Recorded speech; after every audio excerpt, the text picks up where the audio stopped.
This short video will walk you through the steps of setting up your free Zotero account and installing the Zotero app and browser extension on your computer.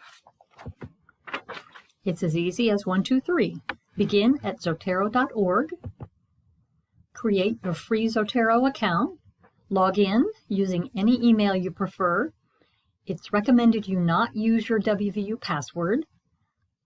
And be ready to verify your email.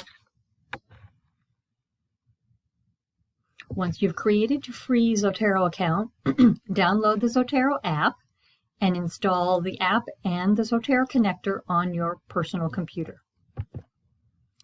This is what the Zotero website looks like, and the login is in the upper right corner.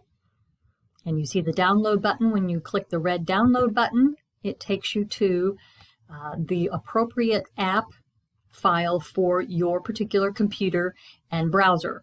So this is what it looks like if you're accessing Zotero.org from a Mac and you're on a Chrome browser and you want to install both the Zotero 5.0 and the Chrome connector. This is what the website will look like if you're accessing Zotero on a Mac, but from the Safari browser. This is what it'll look like if you're accessing Zotero from a Windows machine and on a Chrome browser. And this is what it looks like on a Windows machine and a Firefox browser. And once you've done these couple of steps, you have Zotero up and running, and continue with our next short video to see how to use Zotero.